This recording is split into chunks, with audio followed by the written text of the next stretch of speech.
Hello, hello, hello, hello, hello. Welcome, welcome, welcome, welcome, welcome.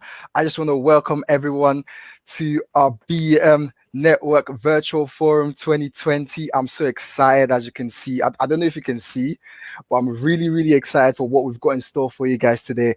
This is our very first ever virtual forum. It's our very first online event, and I am just so excited.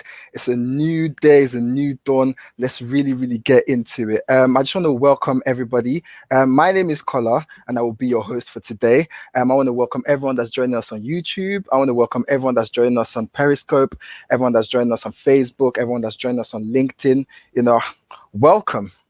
Welcome. Let's go. For the past 3 years, BM Network have made it a thing to make sure that we organize and we arrange conferences for young students at university, especially aimed at Black and ethnic minority students at uni, people that are looking to, achieve greatness in their career, people that are looking to achieve great academic success. And due to what's going on in the world today, due to the pandemic that's going on today, unfortunately we cannot be in a physical auditorium bringing that to you, but it's brought a new opportunity, and we're here online, and we've got so much amazing content, so many great speakers lined up today, touching on different topics, different relevant subjects on what we're facing in the world today, for academics, for entrepreneurs, for students, for apprentices, for job seekers, for people in employment. We've just got amazing content ready for you today. And as I said, I don't know if you can see it, but I'm excited. I'm just so excited about what we've got in store today. I'll give you a quick run through about what we've got in store today. So we've got a very, very talented spoken word artist that's going to be giving us a few of them rhymes, a few of them inspiration words to start off. And then we've got a very, very powerful talk from Kwarteng Safo, talking about resilience in the face of change. After that, we've got our very own Talk to Dan, who's going to be talking about how to be equipped in the face of all the changes in this plan. He's a recruitment consultant, and is going to be giving those tips that you need, to be equipped and to be ready for, this new world that we're living in. After that, we'll be talking about career flexibility coming from Claude. And then we've got our very own sponsors for this event, Decolonizing DMU, will be introducing and letting us know what it is that they do at Decolonizing DMU. We've got interactive quiz ready for you guys, so be pumped, be ready. If you're in your house right now, you're in your living room, you're in your room, wherever it is, grab a coffee, grab a notepad, and get ready to be blown away. Get ready to be shown. Get ready to be pumped. Again, for everyone that's joining us, if you've just clicked, if you've just logged in, if you've just started, my name is Kola. I will be your host for the evening. My name is Kola. I will be your host for the evening.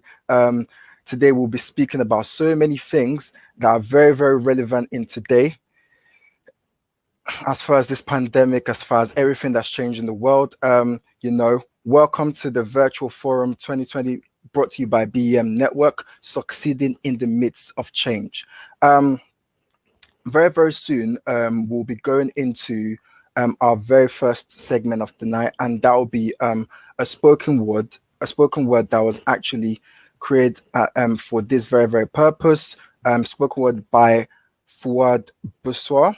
Our engineer will be rolling that up now, and then we'll get right into it. But if you've just clicked on from Twitter, if you've just clicked on from Twitter, Periscope, if you're joining us on YouTube, if you're joining us on LinkedIn, if you're joining us on Facebook, on Instagram, I just want to say welcome, welcome, welcome. I'm excited for what we've got today. I'm excited to have you here. I cannot wait for us to get into the content that we've got for today. So welcome, welcome, welcome. I will be introducing our very first segment of the day.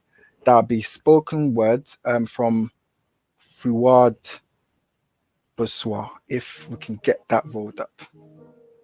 Black man, black woman, black boy, black girl, you matter. Your life matters. Your story matters. Your future matters. We spend years of our lives learning about the land we have come to, the culture, the people, the history. But how often do we look inside ourselves to solve our own mysteries? Our culture, our people, our history. Because despite what they might teach you, your identity is much more than just slavery. We were once healers, orators, artists and scientists. We were once kings, queens, an assortment of royalty. We built empires like the Jollof and created culture like the Dashiki. We were truly the masters of our own destiny. So much injustice has come before, and so much injustice is happening right now. We are here to succeed in this system. We are here to take it all back. Black man, black woman, black boy, black girl, I'm here to tell you today that you can be kings, queens, an assortment of royalty. You can be healers, orators, artists and scientists. Through education, you can be the master of your own destiny. Just ask King James and Queen Latifah. Your skin is strength and your story is ammunition. So when you see the symptoms of the systemic oppression that we are subject to, just know you're royalty. And yeah, we winning. Our culture is being appreciated in the most obscure of places. Our art is being seen on the global stage. People that look like me and you are occupying the most prestigious places. So don't tell me it's never been done before. Don't tell me it's impossible. Because everything that is possible today was once deemed impossible. So show me. Show me who you are. Show me where you're going. Educate yourself so you can educate the world, because we need more black healers, black orators, and black scientists. We need more kings and we need more queens. That was amazing, an amazing, amazing piece by Fuad Basor. And we're going to put more of his details so you can follow that later on. But I hope you followed what he said. He said we are masters of our destiny. He said we should educate ourselves so that we can educate others. So I hope you've got that notepad.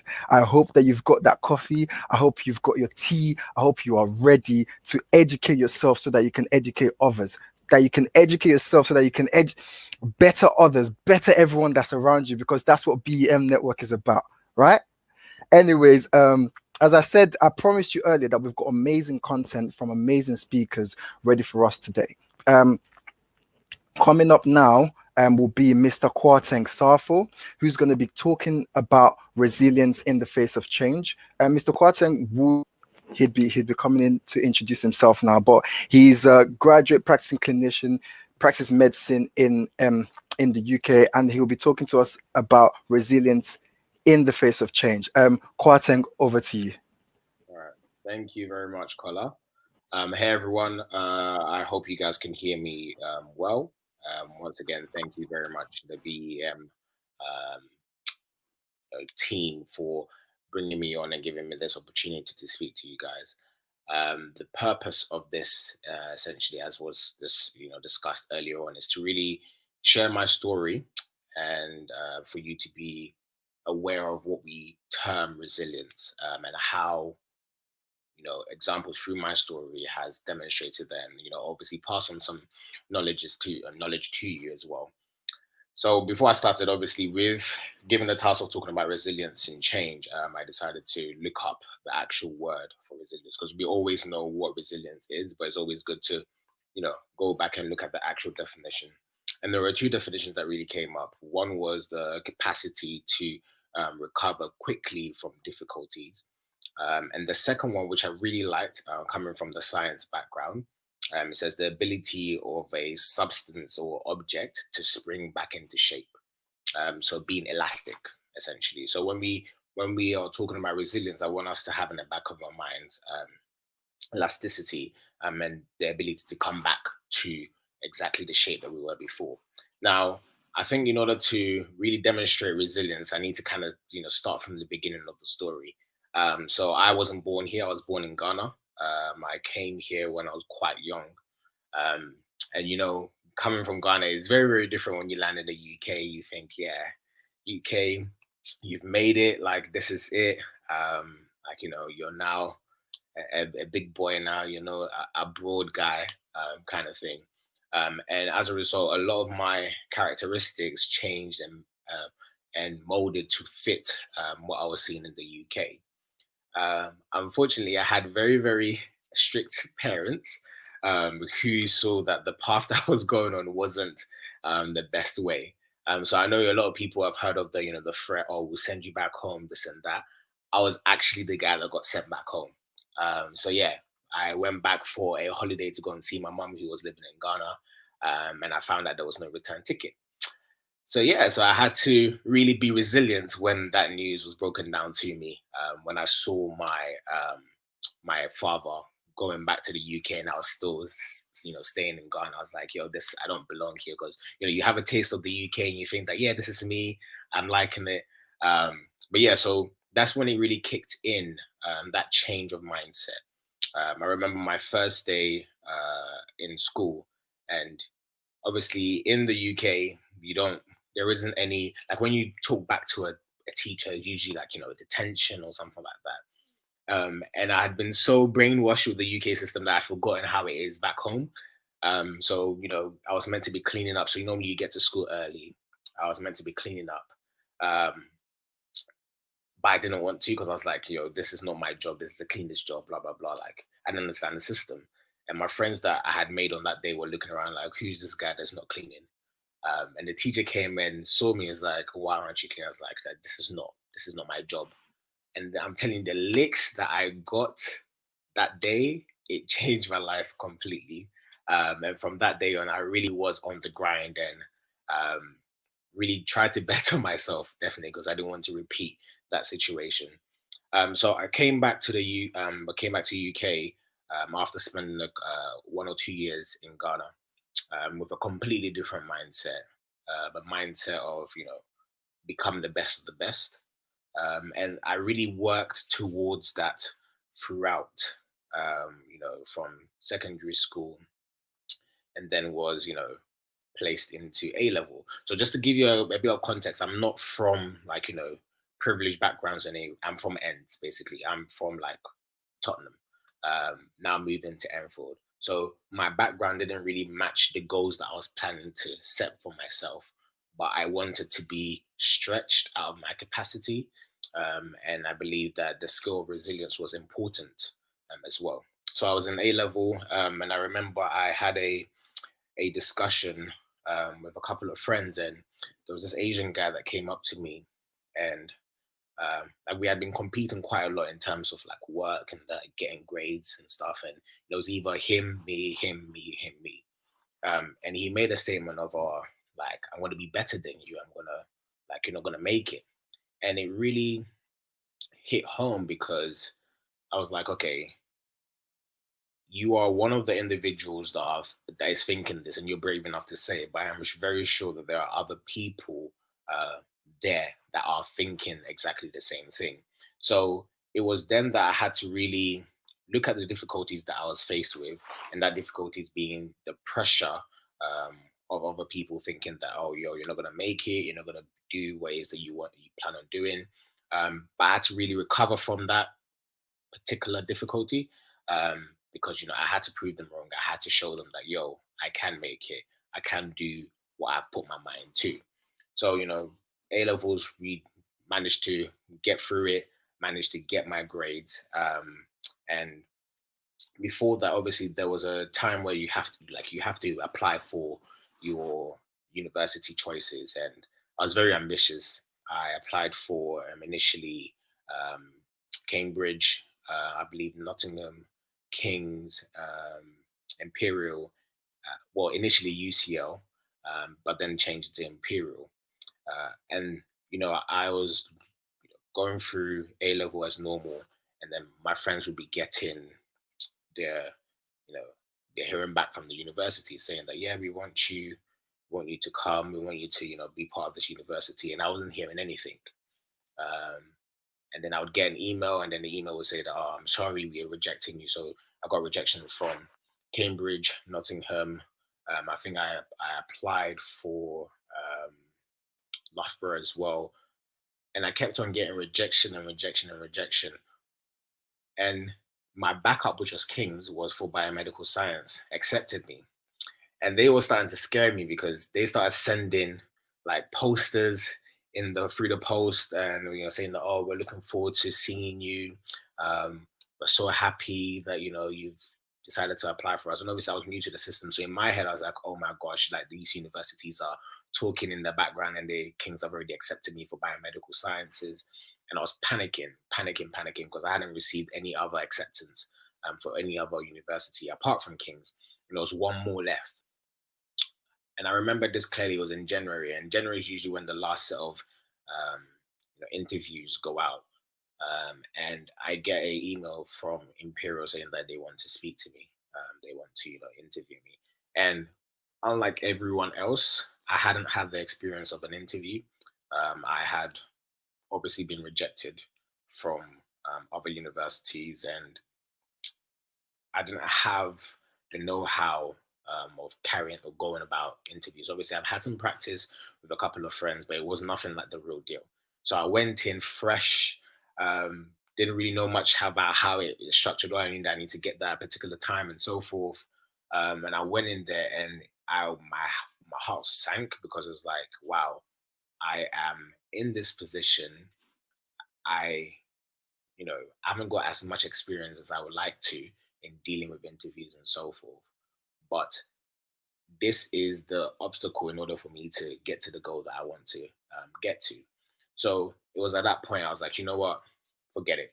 Like, just do the best that you can, and just work hard at it. And I think one thing that I'll definitely mention when it comes to resilience is really knowing your why.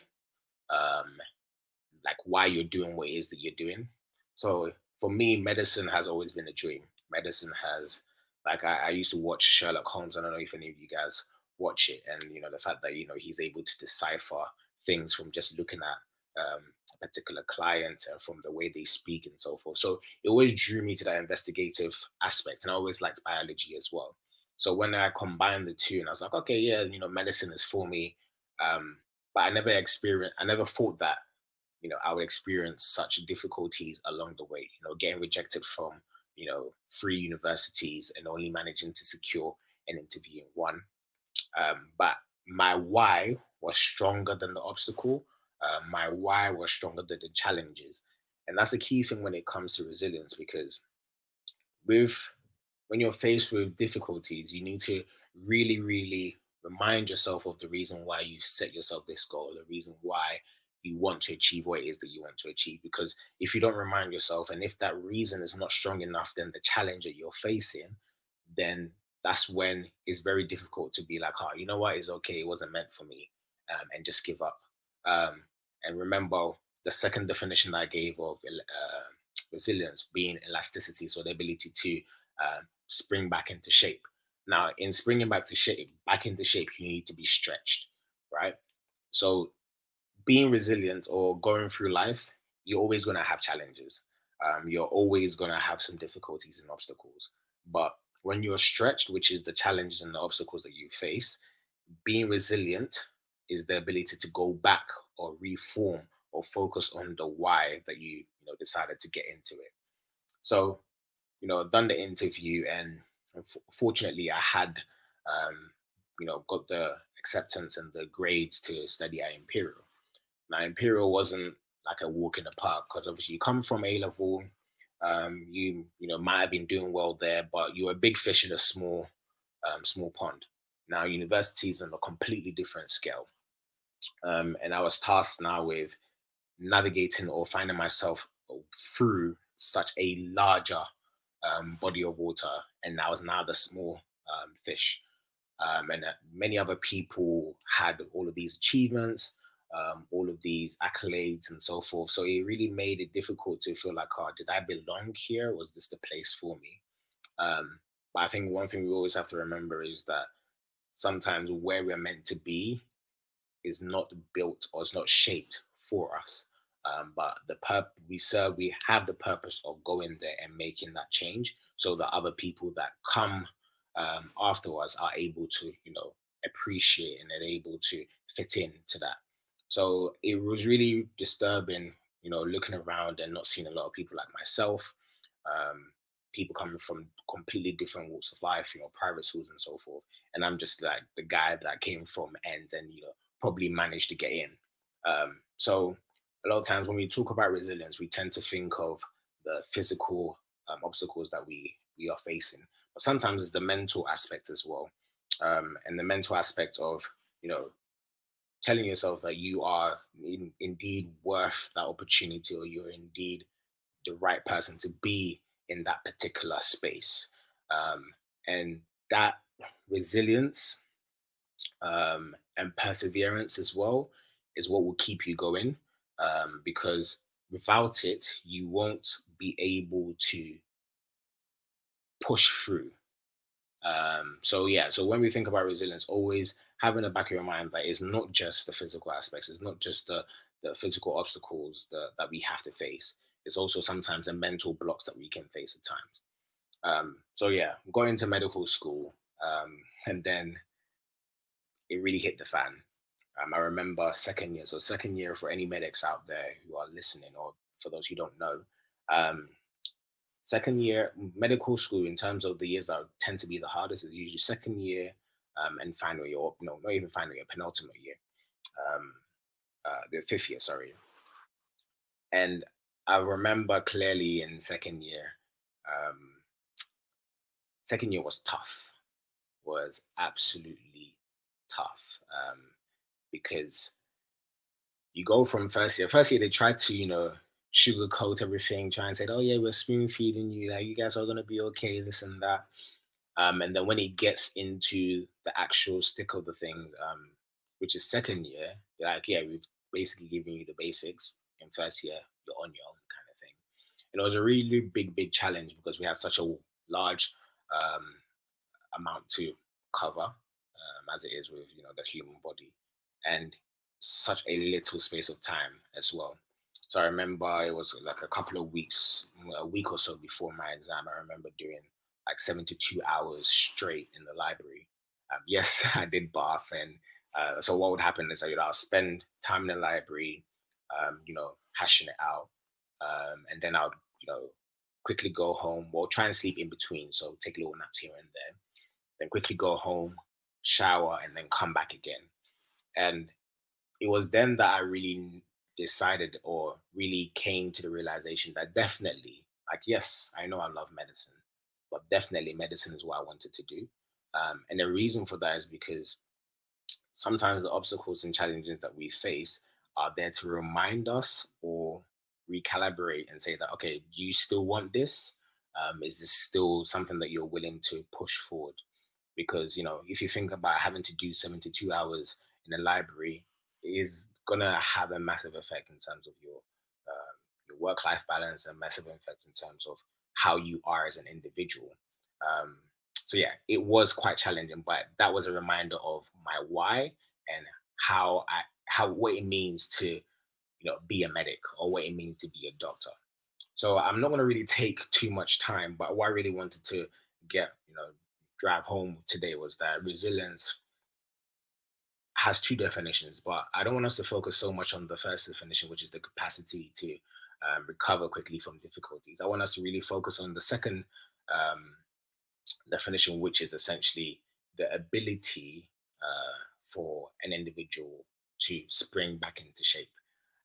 Because when you focus on that, it really does break down what resilience is all about, and what the tools that you need to be resilient.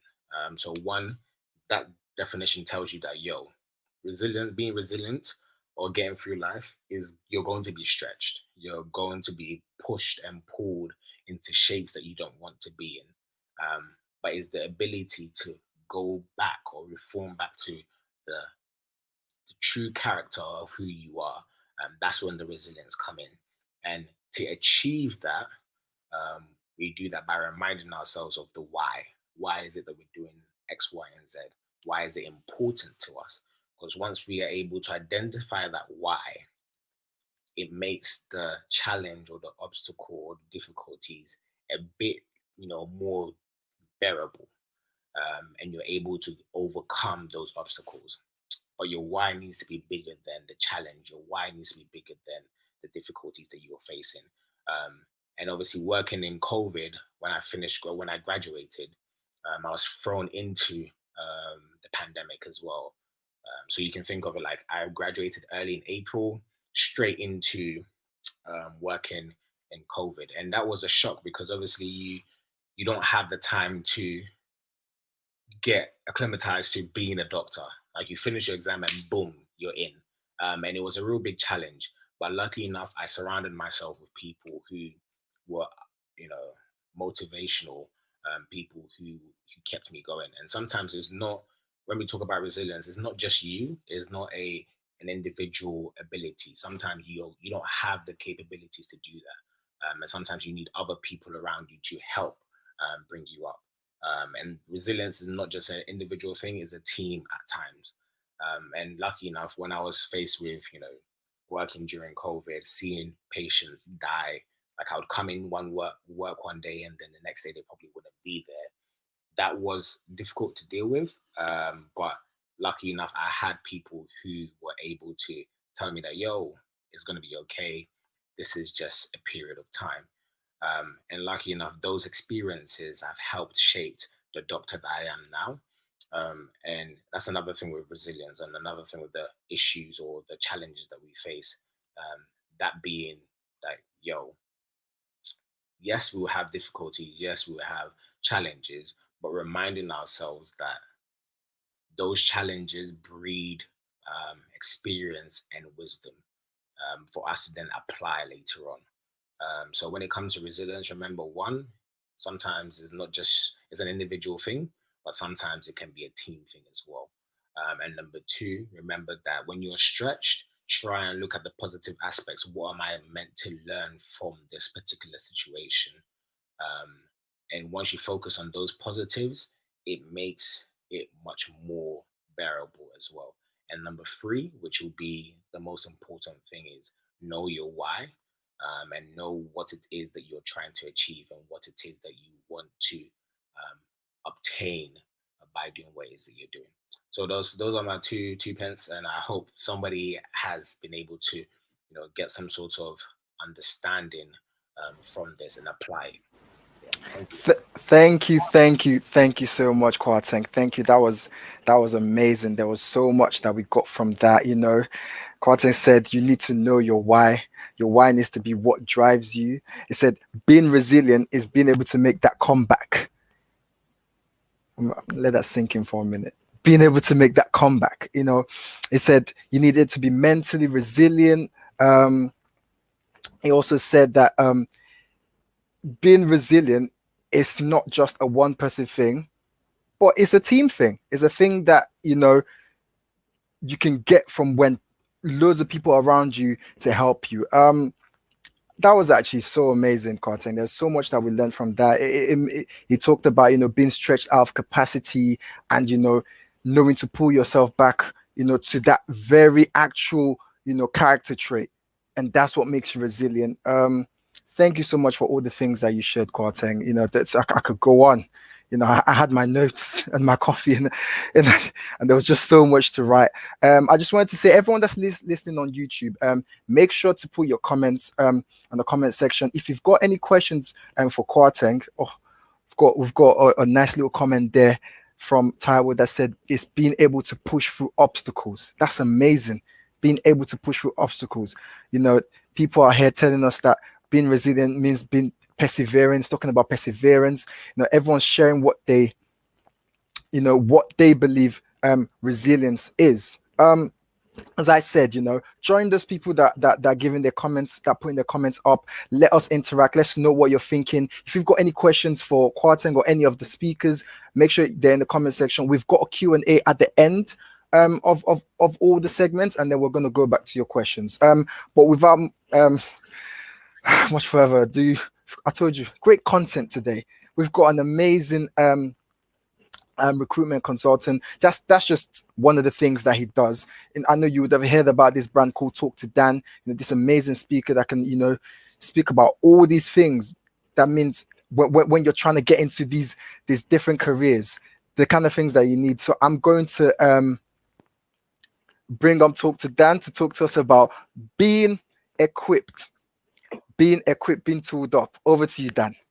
Hey, Colin, thank you very much for the introduction, man, and thank you, BEM, for actually allowing me to be on this platform. It's an amazing experience. Kwarteng's actual delivery was really, really cool. I liked his talk. So, guys, I run a company, a brand called Talk to Dan, and essentially what Talk to Dan does, we help young people, 16 to 25-year-olds, break into media through recruitment and consultancy. And Talk to Dan has actually been created through my personal experience. So I've been a big fan when it comes to media. Like, I'm a big Harry Potter fan. That's sort of how it all started for me with media. I'm into the narrative, special effects, camera angles, movements. And I used to like write down notes like when I was watching like Harry Potter, when I was like literally in front of the TV. So essentially Talk to Dan's been created to help young people break into media in terms of building their key skills. So that could be building like freelancing or application technique, interview technique. And then the recruitment side is all to get the young people like yourselves into jobs, to work with brands that you associate yourself with. So that's what Talk to Dan's all about. And yeah, I'm here today to talk to you about how to be equipped, especially in this climate that we're in. This is very unprecedented times. No one could see this coming. So the running order, as you can see, is we're going to talk about adapting, resilience, empathy. Really, really important. I want to touch on that a lot because this is one of like our biggest business values: self-care and your support network. So first off, we're going to talk about adapting. Really big here, guys. So Talk to Dan obviously has started since 2017. So we've been going for 3 years now. And you know, it's just been a matter of like building online presence and trying to work with so many different brands. And this year in April, we managed to build a partnership with BBC Sport. Now, I mean, we were over the moon when this happened.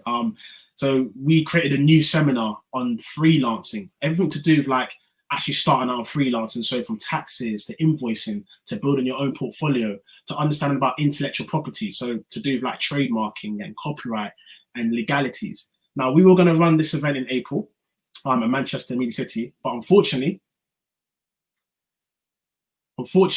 we were actually going to run this in April, but unfortunately, I'm just going to go on to the next slide. We had the coronavirus, of course, and we had to postpone this. So this was very tough for us because we had this whole year planned on events.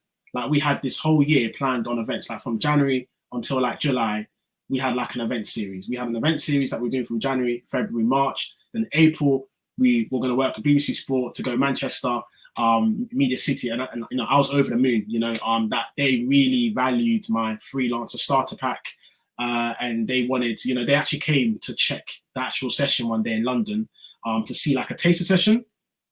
But of course, this got obviously pushed back. So how did we actually adapt to these unprecedented times? Now, essentially, we had no events. You know, like literally the event industry was basically closed down. There was no more. And what we had to do was create something for the young people, right? We had to understand what the young people were going through within lockdown. That was really important. So we created something called Hot Topics. And Hot Topics basically looked at the problems and barriers that young people are facing within media. So young people came with different topics such as finding auditions, or finding a full-time job, or you know, trying to find a placement, all these sort of things. So essentially, what can we take away from all of this? Well, one of the biggest things that we took away from this was finding a solution to the problem, actually going digital. Now, talk to Dan, we don't normally use Instagram Live a lot. Like, we actually don't go on Instagram Live like as a lot of other brands do. You know, we don't utilize Instagram Live, but we utilize social media a lot, but not actually going on lives and stuff. So we realized that we had to go digital. We had to tap into the consumers, the young people's pain points, that being, I'm trying to find auditions, or I'm trying to find a placement. And that's where I, myself, Dan, would actually talk about that through live, build that rapport, that relationship through the lens, through the camera, just from home. You know, young people were at home on their phones. So one of the biggest things, guys, that you can do right now is make sure that you are going digital. Make sure you're on Instagram, Twitter, Facebook, LinkedIn, everything. Like, obviously, Twitter's even brought their whole new thing called Fleet, you know, which is really, really important. So next, I'm going to talk about resilience, guys. Really, really tap into this really shortly. You know, we had a dry 5 months. I'm not going to pretend, you know, it was very, very hard. And during these 5 months, you know, from March until about June, July, really, really dry 5 months. I did not know what to do. I was really unsure. But during these 5 months, I actually said to myself, no, I'm going to tap into the problems that young people are going through. You know, from Hot Topics, we were like, okay, we see these problems that young people are going through. But why don't I, exactly as I said, go digital? Why don't I go digital and actually form these things into courses? So in terms of talking about the courses, we're tapping into networking, freelancing, interview techniques, application technique, all these things that young people are going through when it comes to breaking into media. They need those key skills. So essentially, what can we take away from all of this? One of the biggest things that we are making sure we want to do is offer something sustainable. This is long lasting. These courses are forever. So a young person can come to us, they can come talk to Dan, right? And they can actually be like, well, Dan, I need to learn about how to create a CV. Or Dan, I'm actually finding it hard to actually complete the application form. So one of the biggest things, guys, that you can really think about is create something that's sustainable. So you might be a photographer, you might be a filmmaker, you might be a graphic designer. Create something right now for the online world. Something that, so it can even be your graphic designer, you're actually a known graphic designer, but maybe you want to put out tutorials, or maybe you want to show people how to design the next poster for a sporting campaign. So really engage with your audience, and use, obviously, like I said, the Instagram Live, or if it's even LinkedIn Live, for example, depending on the audience you're going for. So next, we're going to talk about empathy. This is like one of the biggest, like, this is the most serious things I want to talk about. Like, this is one of our biggest business values. And the reason why is because essentially lockdown has made a lot of people, and of course, you know, people are stressed out, or people are not feeling in a good place, or some people are not sure where to go, their next steps. And essentially I felt the same way, you know, but a lot of young people I came across from March until now have felt like this. So what we wanted to do was create something really cool, like create something that would be for the young people again, but something a bit different. So it actually looked into tapping into what young people are going through in lockdown, called the Lockdown Diaries. So as we're in lockdown 2.0, and hopefully we're not going to go in lockdown 3, we have recently looked into negotiating with brands. And we're going to be discussing redundancy and our rights next week, Wednesday, on our Instagram. So we wanted to tap into these things and really think about how we can tap into the consumer problems.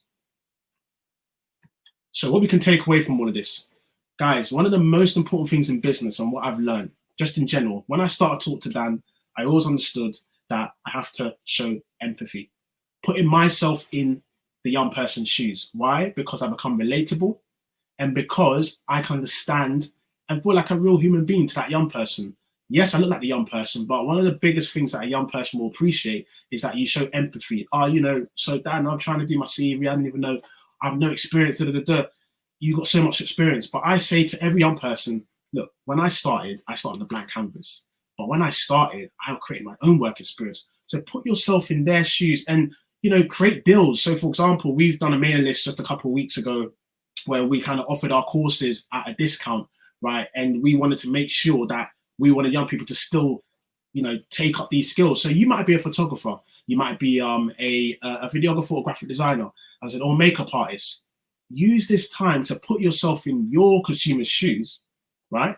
Empathy, guys, and do some deals, offer some deals. Like, you have to really think about, how is the customer thinking?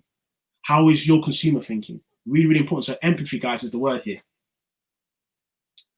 Last but not least, I've kind of merged these two together, guys. Self-care and your support network. Guys, this is so important. I'm going to touch on self-care first. Now, with self-care, it's so important for us to look after ourselves. Now, one of the big things that stands out to me, whenever I am actually doing any work, I sometimes just go like 100%, like 110%, 120, and sometimes don't even think carefully in terms of what I'm doing. So I might just kind of, you know, just do too much at once. One of the biggest things that my contact said to me is, be nice to yourself, Dan. Be nice to yourself. And I've taken that, and it always just sticks in my head, because I might end up missing lunch because I'm so into my work. But you need to know how to look after yourself and actually be nice to yourself. So what I've been doing, even since May, I've been going for jogs. I now do jogging, and working out, of course, more often.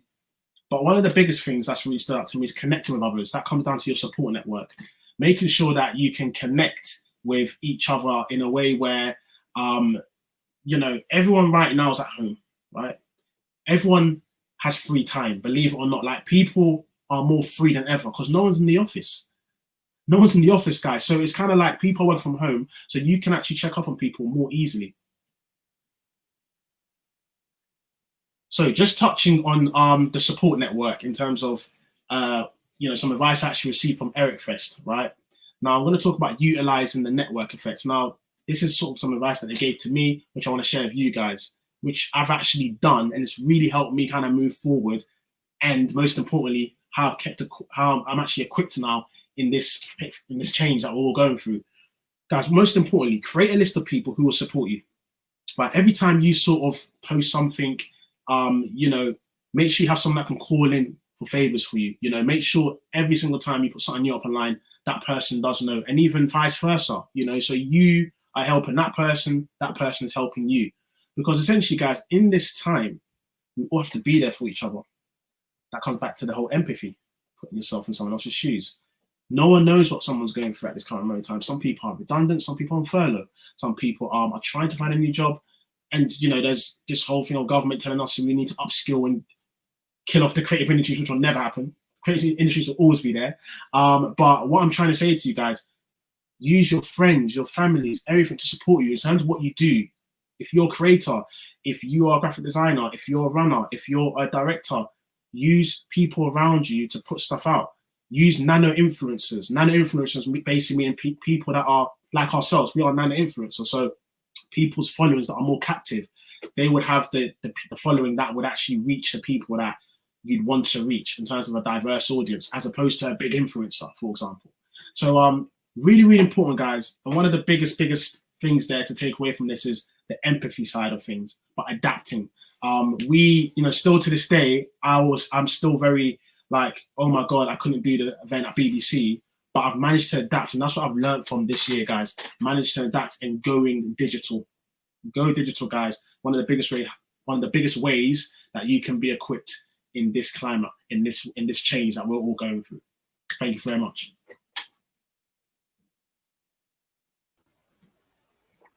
Oh my God, Dan. Thank you so much for that. There's so much that I got from that. You know, I'll be going on about my coffee and my notes, and, you know, adapting, Yeah. empathy, you know, being nice to yourself, especially during this time. I just want to thank you so much for everything you've just said, Dan. I'm sure a lot of people have questions for you, so, you know, we'll come back. If you've got questions, just put them in the comments, and then we'll come back to you to get those questions to you, Dan. But again, thank you so much, Dan. Dan spoke about being relatable, you know, adapting to whatever change it is. He he stood on going digital. If you everything now is digital. If you're still there, not realizing that your social media is a marketing tool for you, and you don't need to have a business to be able to you could be a job seeker trying to market yourself. LinkedIn is the social media for you. Adapting, going digital, getting that right support network around you is another important thing that Dan mentioned. So much I've got on my notes here. Guys, I genuinely am still excited about all the things, like much good content coming up to this very time here, and we've got so much wonderful things still coming up. I just want to welcome you if you've joined us on YouTube, if you've joined us, you're watching us from Periscope, if you're looking in from LinkedIn, if you're looking in from Facebook, wherever it is, I just want to welcome you to BEM Network 2020 Virtual Forum. Succeeding in the midst of change. I've been encouraging everyone to have a notepad and a hot drink next to them as we get all these valuable nuggets from these wonderful, amazing speakers and the content that they're bringing over to us. So we've just had Dan talking about tools to be equipped in this new era. Next, we've got Claude talking about career fidelity. I'm so excited for this one. Over to you, Claude. Over to you, man. Hi, guys. Thank you for the introduction, Kola. My name is Claude, and today I'm going to be talking about breaking into a new career path. A little bit about me. I'm a freelance graphic designer and a UX and UI designer. I've designed for the past 4 years, and this year I recently transitioned into a tech role. I'm a co-founder of a startup called 2Pair, and I graduated with a degree in architecture from DMU in 2018. So today, if this presentation is going to be for you, if you're studying a course that you think is meaningless, you're on a career path that is not for you, or don't know your next steps in your career. I'm going to do a little interaction game. It's called Fill in the Blank. So with your answers, just put it down in the comments, or you just think out loud. British people will work for an average of blank days over their lifetime. 3, 2, 1.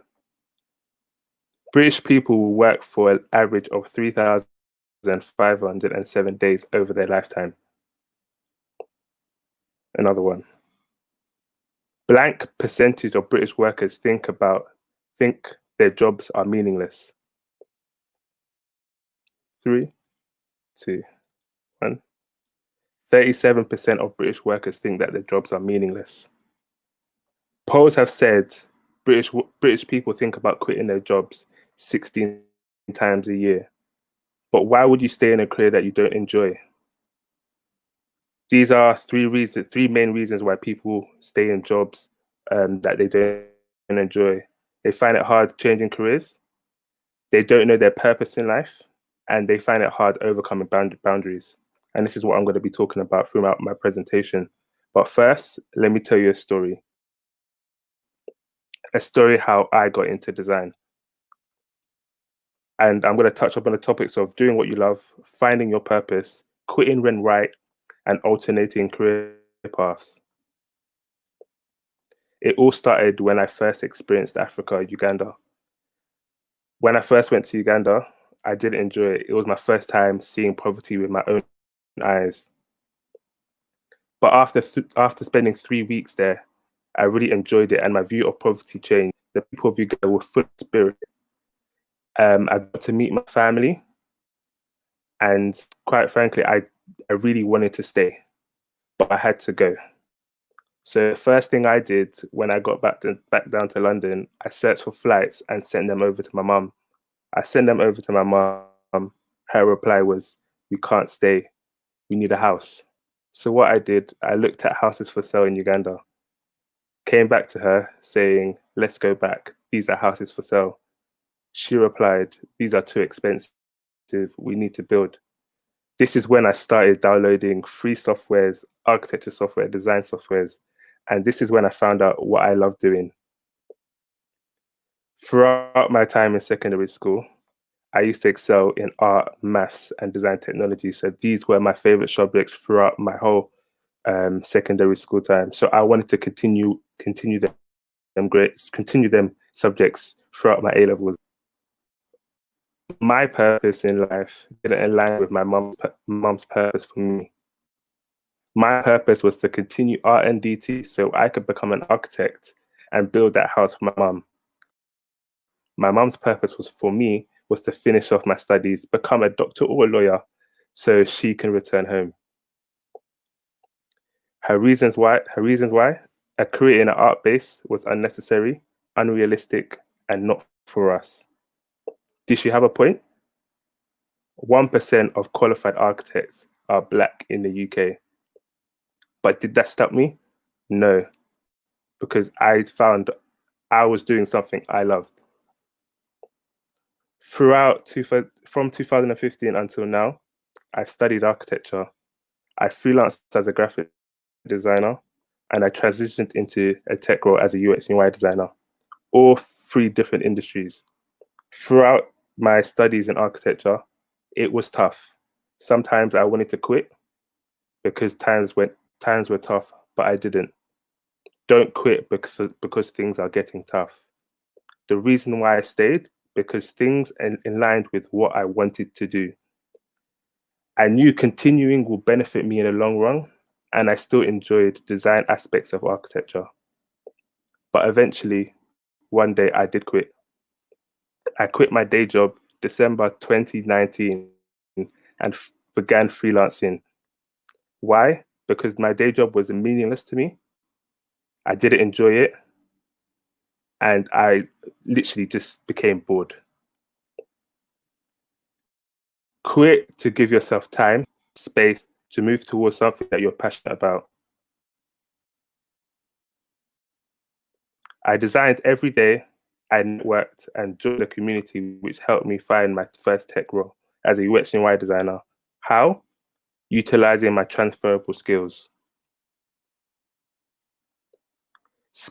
Transferable skills are skills that you can carry from one job to another, which is useful when you're thinking about changing career.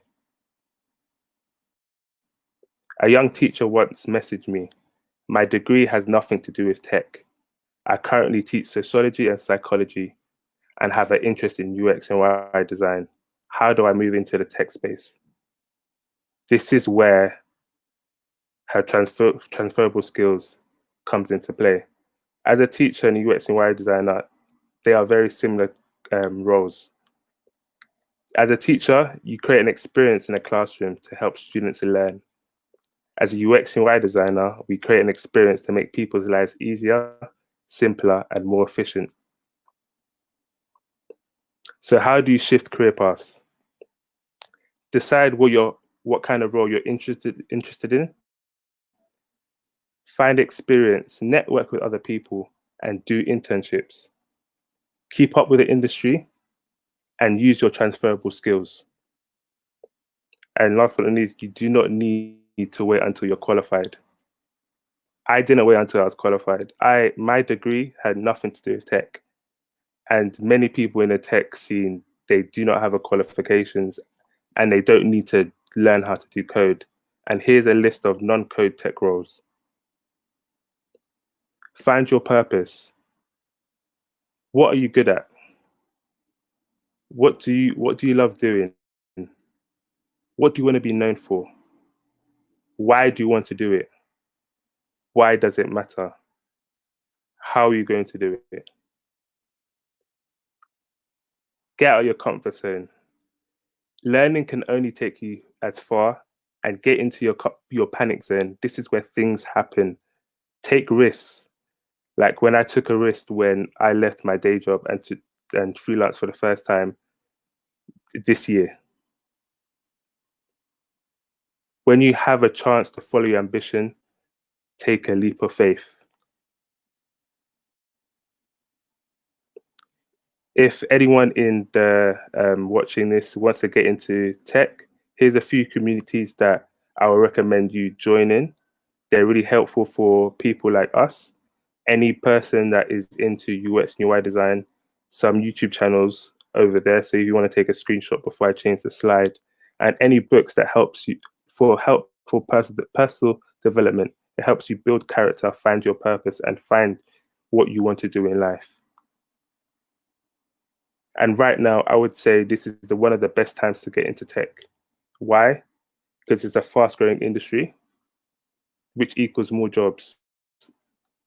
We need more women. We need more people of color. We need members of the LGBT community, because our average privileged counterparts cannot empathize with our needs.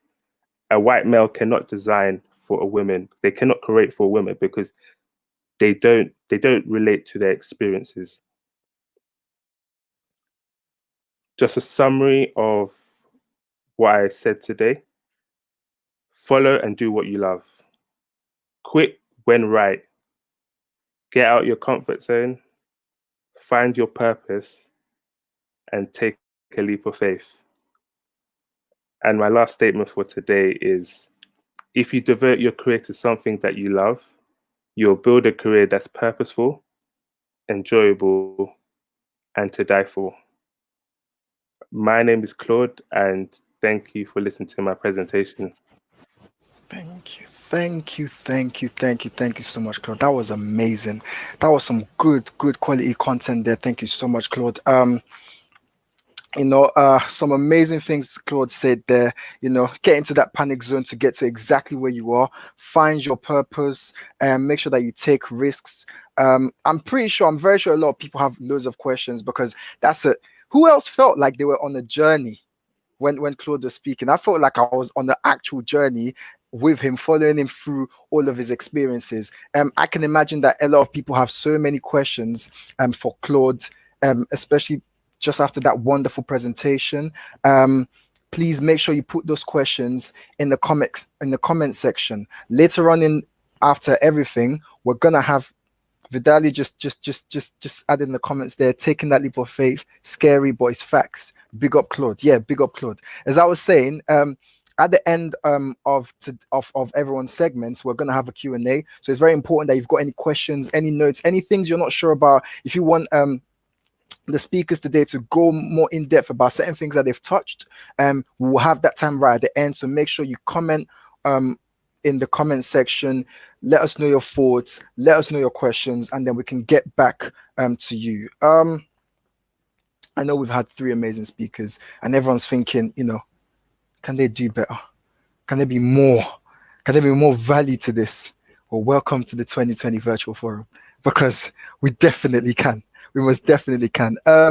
Next, we've got Charmaine Marfu speaking from Decolonizing DMU, who are our sponsors for this event. Over to you, Charmaine. Let's hear it. Thank you, Kola. Hi, guys. I'm Charmaine, and I work on Decolonizing DMU, which is one of the special projects at DMU. So I work there as an ambassador.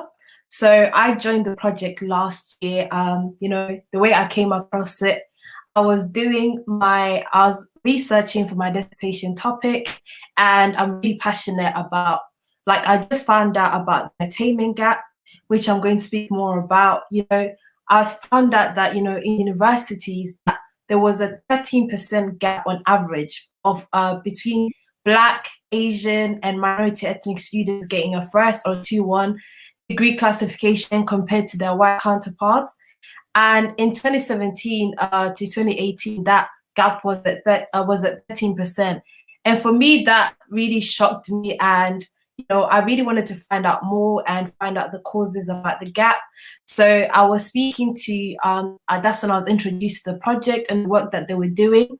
And what shocked me even more is doing research into this gap was that Black students, the gap between Black students and white students was even higher. And at DMU, that gap in 2019/2018, it was at 25.1%. And that's something that, as a Black student, I knew that this is an issue that impacts me and affects me. So I was really happy to hear that, DMU was introducing this project.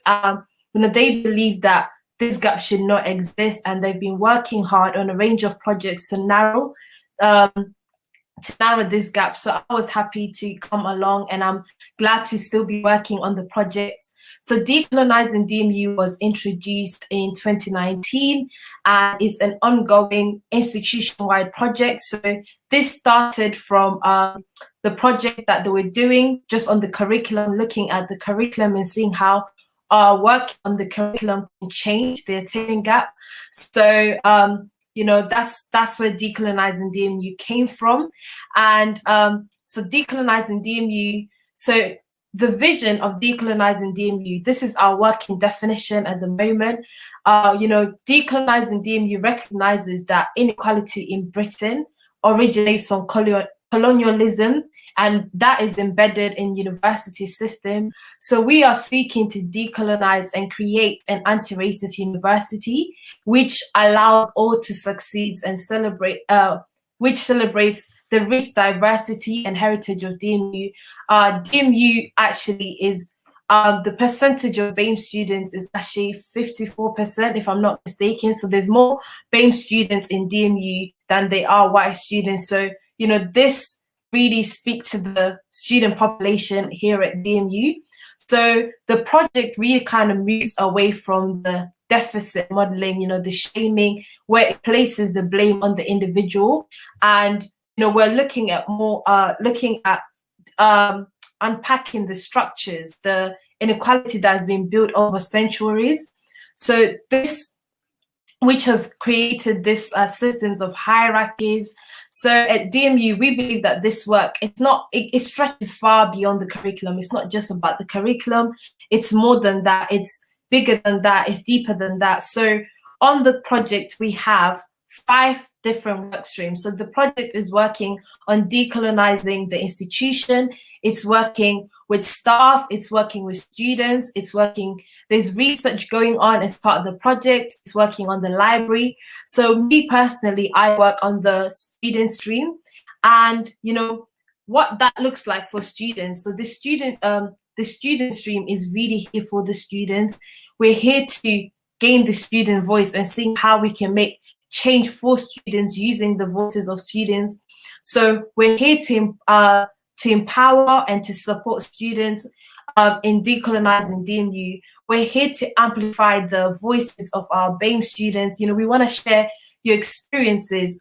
For me personally, being part of the project, I've had opportunities to share my story, to share how I've experienced racism, how I've experienced inequality. And through just sharing my story and my experiences, some changes have taken place in the university.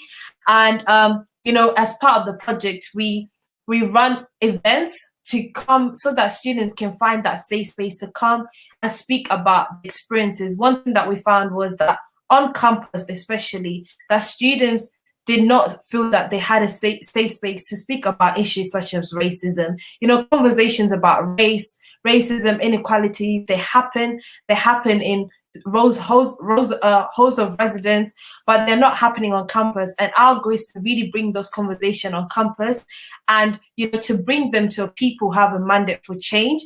So that's what we like to do. That's what we're here for as a project. You know, we're here to raise awareness about the attainment gap. You know, we want to, because what our aim is that in a couple of years, hopefully, that the gap should not exist. At DMU, we believe that this gap should not exist, that every student should have the opportunity to succeed. You know, we've spoken about careers. We believe that, you know, your degree classification, your grades should not be a limiting factor to your future career. That's why we really want to close the gap. So we have a series of events like the picture. This is some of the events we run pre-COVID. You know, we have one of our events called Unapologetically BEM, and that just, you know, brings students together to talk about race. Yeah, so also as part of the project, we want to support and encourage students. You know, the project, it's really led by students. We're here to empower students. So if there's students within DMU that are already doing work that links to decolonizing or any work that is looking at trying to build anti-racism, we want to support. You know, just as we've partnered up with the Black Education Matters network, we want to partner with more students with that are doing more of this work. So, and as well on decolonizing DMU, we believe that students that get involved with us, that, you know, it's not, you know, as Black people, sometimes, you know, we get tired of speaking about stories. I don't know about you guys, because I was certainly get tired sometimes of speaking about stories, and, you know, we're doing out of our own effort, and we understand that, you know, it actually, that your stories, your experiences are value. So people, we have paid positions as well on the project. So currently we have 4 student ambassadors working with us. We have an intern who also works on the project, and also anyone who gets involved on the project, whether they come to events for a minimum of 25 hours at the moment for the whole year, they can get recognition on their here report, which can help towards your CV that you've, you know, which can also help to build your CV. So how can you get involved on the project? So like I said, we have events that are running throughout the year. Currently, because of COVID-19, everything has moved online, you know, so you can join our mailing list. I'm going to put, there's going to be a slide with our email. Join our mailing list so that you can get updates about the events that we're doing.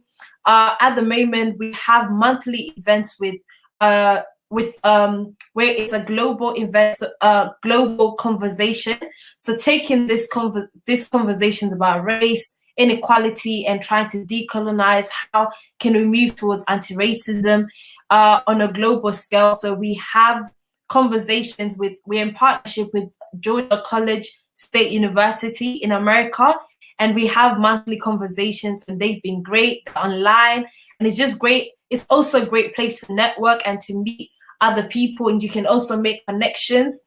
We also want to find out what your ideas are. We want to hear from you students. What do you want to see? What do you envision an anti-racist university to be? What ideas do you have? So, you know, we want to hear all your ideas. So there's also an opportunity to take part in our research project. So if you want to get involved with that as well, you can get in contact with me. And so here is here's our contact details. You know, to find out more about what we're doing, you can go on www.dmu.ac/decolonizingdmu. Follow us on Twitter. Email us any questions that you have. If you want to understand more about the work that we're doing, it's quite a big project, and it covers the whole university. You know, if you want to join the mailing list, you can also email me on my personal email, and I can add you to the mailing list. So yeah, thank you guys. And you know, we're really here for you as students. We want to make sure that our Black students are succeeding. We want to make sure that our Black students succeed in this pandemic at this time. So thank you. Over to you, Kola. Thank you so much, Charmaine. I know we're going to go to another section for you in a minute, but I just wanted to say, if you are listening right now and you went to DMU, if you go to DMU right now, you know, put a thumbs up there, because this was made from DMU, and this is also made for a lot of DMU students. If you didn't know, BEM Network actually originated from DMU University, and a lot of the content that we're making today, you know, because the conference usually is located in Leicester, you know, is very, very targeted at DMU students. Thank you so much for everything that you've just put out there, Charmaine. I know a lot of students are going to be, you know, this is going to be very, very, very beneficial for a lot of students, the experiences that they're having, and how key it is that everyone recognizes that decolonizing DMU is there for you, for your academic progress, you know, for career paths, so many things that Charmaine has just you know, put to us there. We're gonna go straight into the quiz now. Again, in the comment section, if you went DMU, I go DMU, put it there. Let's hear. Over to you, Charmaine. Yeah, so guys, you know, we just want to have like a little bit of an interactive session. You know, answers, like just a little bit of a quiz, do something a bit fun. So if you're on your phone, if you can go, or on your tablet, or on your laptop, if you can go over to menti.com and use the code that is on the screen. We're gonna have a bit of an interactive quiz. An interactive session. Yeah, so something a bit more interactive. And you know, just asking some questions about some of the things about decolonizing DMU, and also we also have some questions to try and find out some things from you guys. So yeah, people are joining, so join. I'm gonna make sure I join now. So we're joining on menti.com.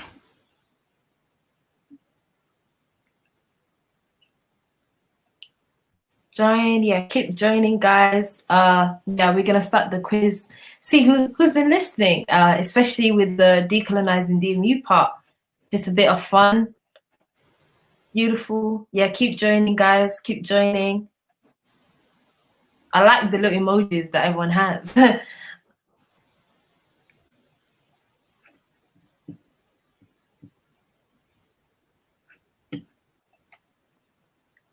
Great.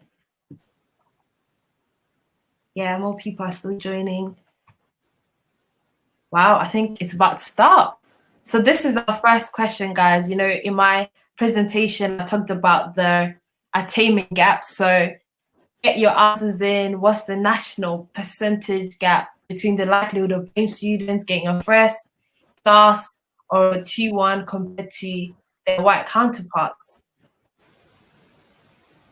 Oh, great. Yeah, it was actually 13%. So 25% was actually the DMU percentage between Black and white students.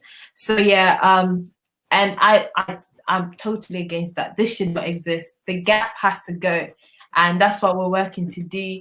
Wow. So Mr.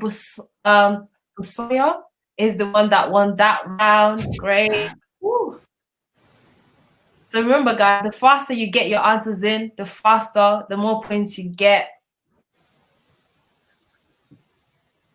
Next question, get ready.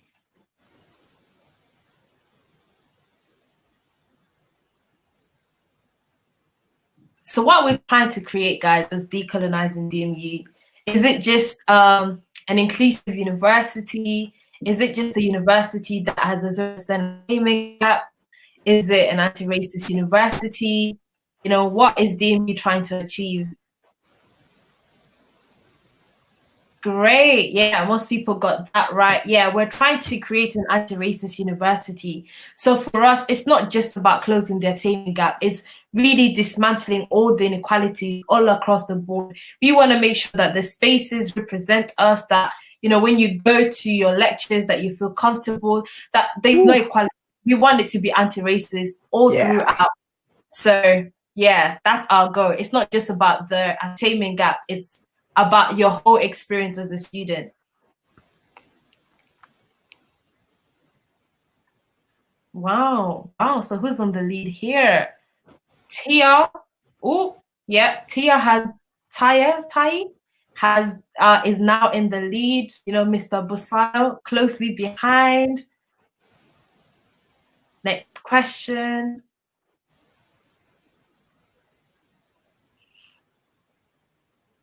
So this is a bit of a tricky one. You know, I mentioned that there are multiple streams, there's multiple work streams that we're working on decolonizing DMU.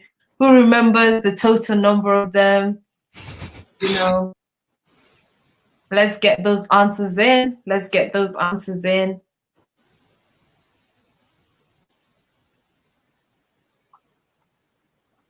Time's up. Let's see. Wow. Oh, it seems like nobody actually got that one right. Yeah, we have 5 work streams. So we're working on the staff. So that's working with academic staff, professional services staff.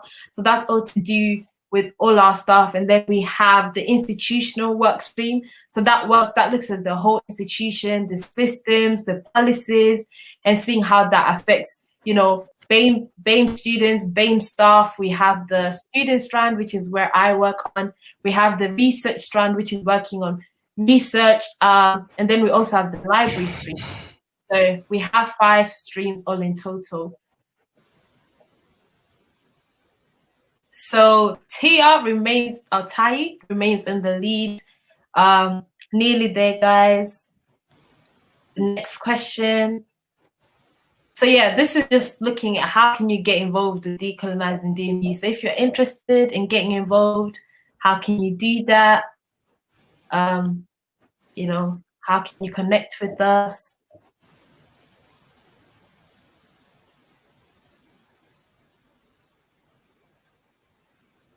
Yes, all of the above. So you can attend one of our events, you can sign up to our mailing list, you can become an ambassador. In fact, you can come and propose a project that you want us to partner with you on. So there's multiple ways of getting involved. If you're interested, just make sure you email us and we'd love to connect with you and see how you can get involved in the project.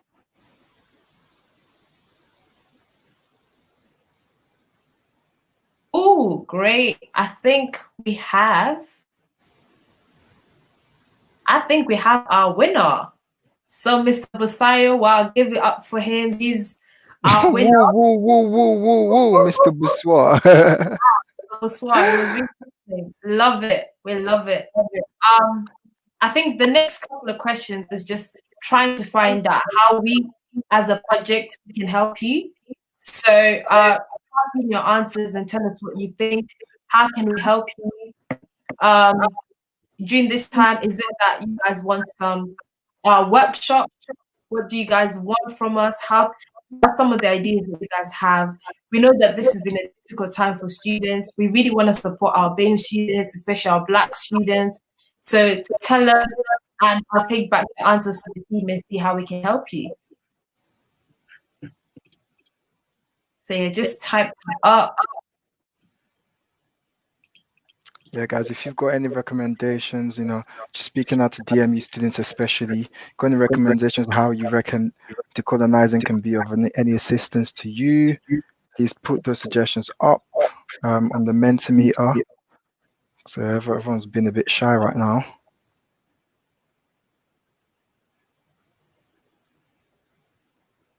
Great, thank you guys. Next question, I think.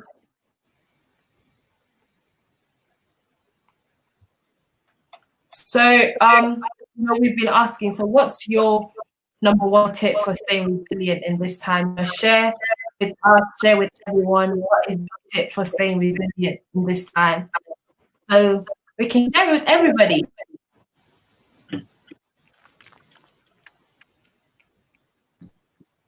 So yeah, send that in. Oh, great. We can go to the next question. So keep putting that in the comments as well. We want to know your tips for being resilient in this time.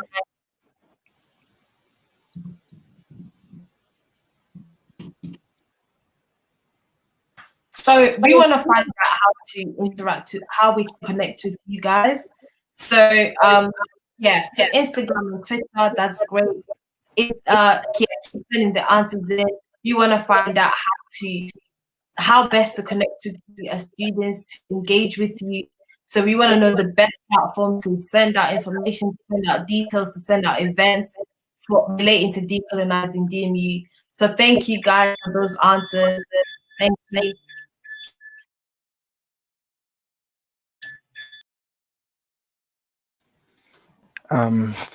Thank you so much, Charmaine.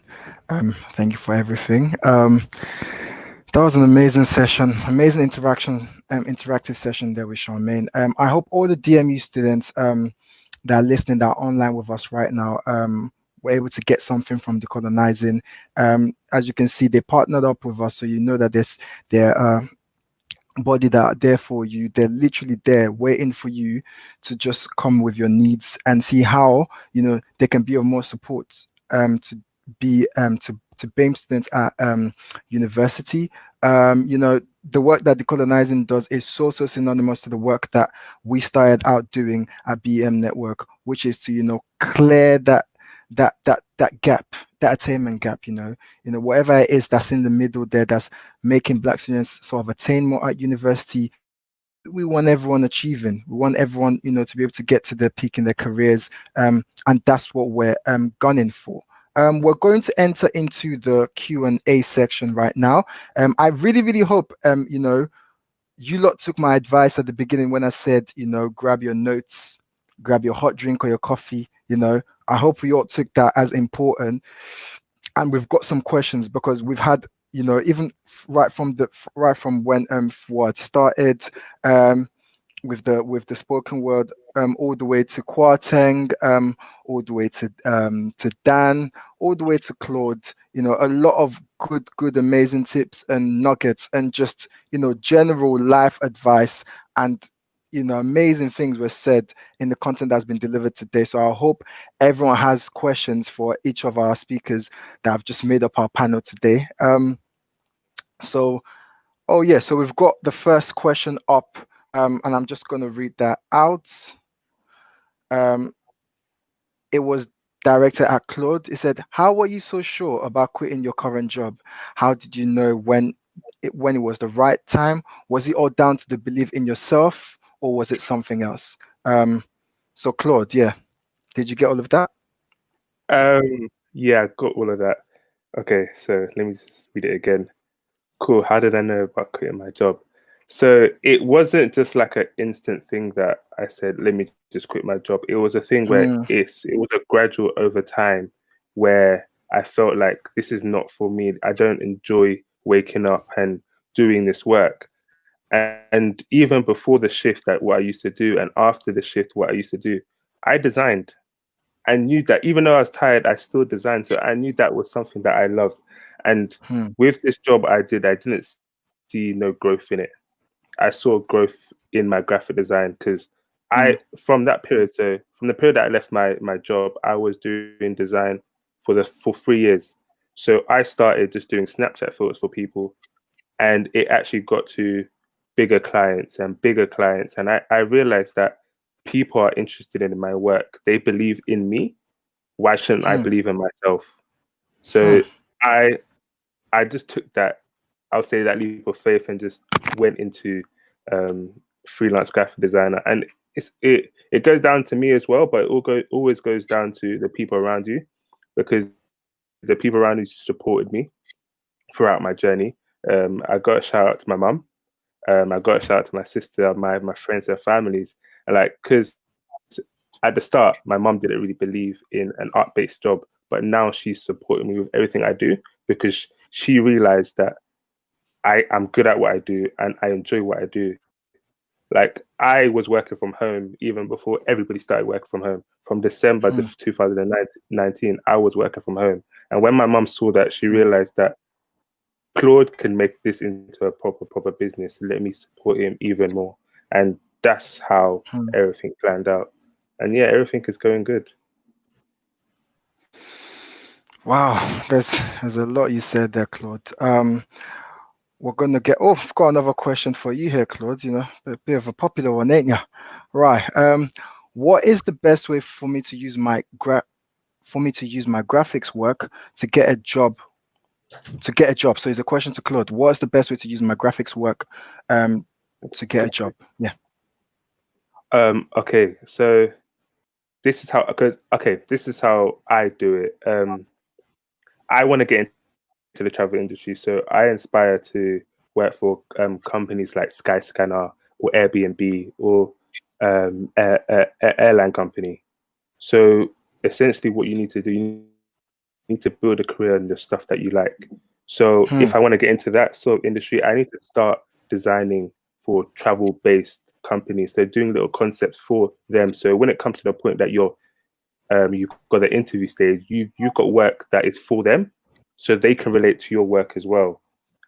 Also, I would say make it personal. So, for example, I'm in a travel-based industry.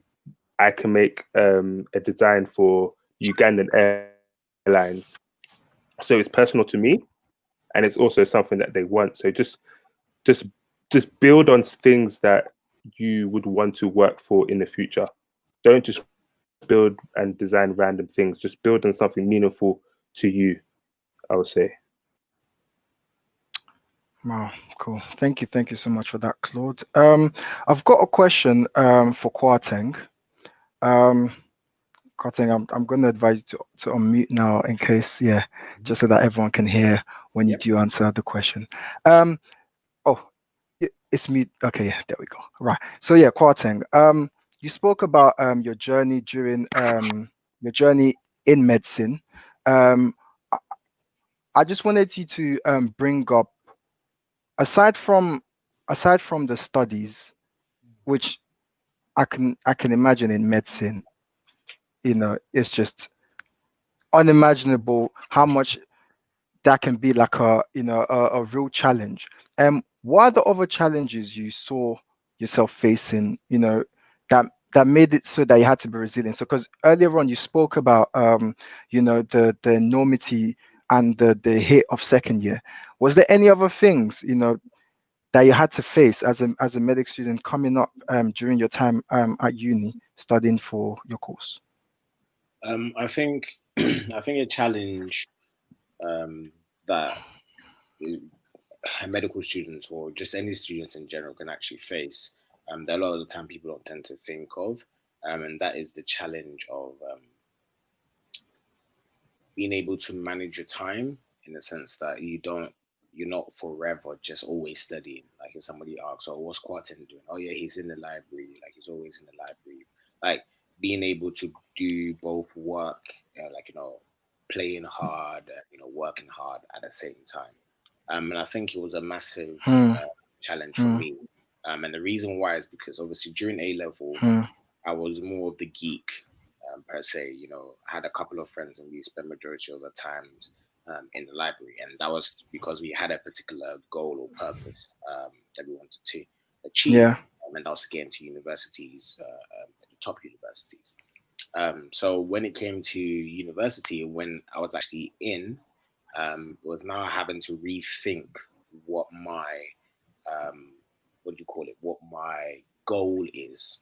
And I had to really sit down and ask myself the question, like, do I really just want to be that nerd in class, or do I want to have more to life?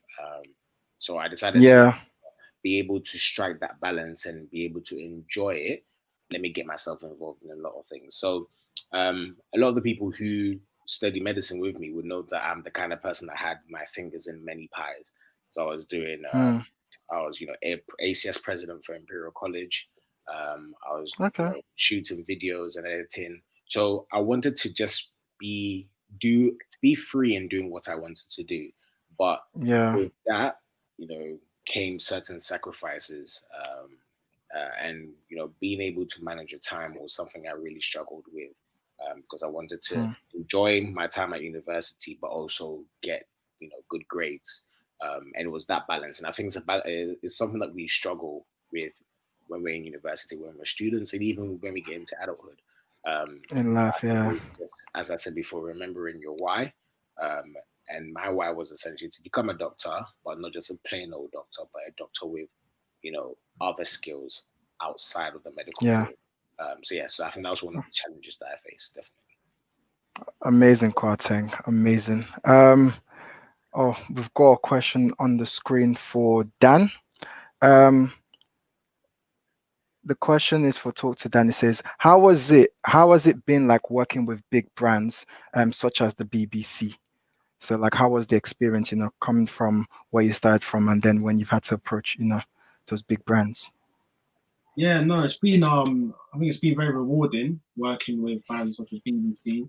You start to realize that when you work for bigger brands, there's a lot more to prove. Not to say when you work for smaller brands there isn't a lot to prove, but it's sort of like you're in you're in a setting where you need to show a brand that you're worth being booked again and again and again. You need to show that you can actually do the work and actually show them that you're worth what you say you are. So one of the biggest things with BBC, in the past I applied for their training programs, I applied for their jobs in the past, well before starting Talk to Dan. I never got any of their jobs or got into like their programs, and that demotivated me and made me feel a bit like I'm not good enough, or but I always realized that maybe it's just not my time. And when I managed to get Hmm. the BBC Sport partnership, funny enough, that all came through Twitter. So literally BBC Sport and I talked to Dan. We just kind of conversed through Twitter. I started to realize BBC Sport jobs started following us, and I sort of tapped into sort of how we can work in terms of recruitment, because I wanted to kind of bring a different face to how we can obviously bring like diverse young people, all walks of life, Black, Asian, multi-ethnics, and even just people that are school leavers, all that sort of stuff. But yeah, working with them has really been good. I've learned a lot from working with these sort of brands, like in terms of when you're there or when you're in, you know, just in their setting, how you need to like learn a lot and how you need to take things away, and how you know, you can make mistakes and kind of, you know, just sort of understand that that's going to happen in any company, in a big company, small company. But a lot of things that you take away is sort of like your willingness to learn and just shadowing as well. Like I think that's one of the biggest things. Asking questions. I think that's like just learning from these big companies. You realize that actually, you know what, this is the time for me to ask questions and understand why things are done a certain way. Like why is sport filmed that's like this, or you know, why is that camera shot like this? You know, because yeah, just being a bit curious. So yeah, I've learned really. So, yeah, Dan, just we've got just a few minutes before we have to cut the show, but I was gonna ask you, because I feel like it's one of the things that you do bring to the table essentially. What's been your biggest challenge? You know, because you asked that question about how, you know, how you, and you've just expressed how you relate to these brands, but you know, what has been your greatest challenge in your journey building the brand Talk to Dan? What would you say has been your greatest challenge? my biggest challenge. I think my biggest challenge for me was sort of, you know, when you start it, you know, you start the brand and you're trying to build it and you're trying to build that platform. One of the biggest things was actually trying to build that network of young people and having Okay. actually instill the trust in you, even though I am young, and sort of trust in you to kind of understand that I am sort of the middle man, the middle person where I can help them with advice or help them on the next journey. And I think the biggest challenge has been like building that trust, building that sort of authenticity, and actually young people being able to say, I can trust in that, and I can trust that, you know, I can get Uh, to the um, area, certain field. would you say going for it was what, like, you just went for it? Is it you just, you know, that's the challenge, I'm just gonna go for it? So for me, like that was one of the big challenge, because I had to go for it at the right time. So I had the idea in my head like mid summer 2016, and then sort of like I was writing down notes on pieces of papers and just kind of writing down what the brand would be, and what the brand is today is not what it was when it first started. You're always Interesting. start. It's really interesting because like my thing when I first started, it was all about get into media, you know, start a new career, so kind of like motivational. But then my brother was saying, like, bro, you're literally giving young people advice and you're getting young people into jobs. So essentially, what you're doing is recruitment consultancy, but it's within media, so it's very niche. And when I realized that, when he allowed me to realize that, I was like, okay, makes sense. And I was like, well, you know, actually, I'm doing recruitment consultancy, and when I'm brands, they can see that I've got young people from all walks of life, from different backgrounds, from different ethnicities, whatever it could be, that can work for them, and that's who they're looking for. So the starting bit was definitely difficult, because you always think when is the right time to start, but when you know it's the time to start, you will start. I always believe that. Like I just realized January 2017 was like, yeah, this is the time to start. And literally, I started in the bedroom right here. I literally started my Instagram page, and I'm in this bedroom right here. So yeah, it's just a blessing. That's amazing, guys. I want to thank you so much for all the knowledge that you've brought to the forefront of all our views today, all the way from Fuad's spoken word, all the way to Kwarteng, to you, Dan, and to you, Claude and Charmaine. Guys, it's been an amazing hour and a half. I've had so much knowledge that's come to me. My note right here, it's just full, it's packed with all the things that we've got from today. So much that we can work from all the things that we've learned today. I just want to thank you guys for coming on. I want to thank you guys for, you know, using that time. You see that on our screen, all the socials for BEM Network, where you can follow us to get more content like this, and you can get all the content that was even given to you today. From BEM Network, I want to thank all our viewers that are watching from YouTube, Periscope, Facebook, Twitter, LinkedIn. Thank you so much. I've been Kola. Thank you. We're out. Thank you so much, guys. Really thank you for coming to this forum. Thank you very much. We'll see you guys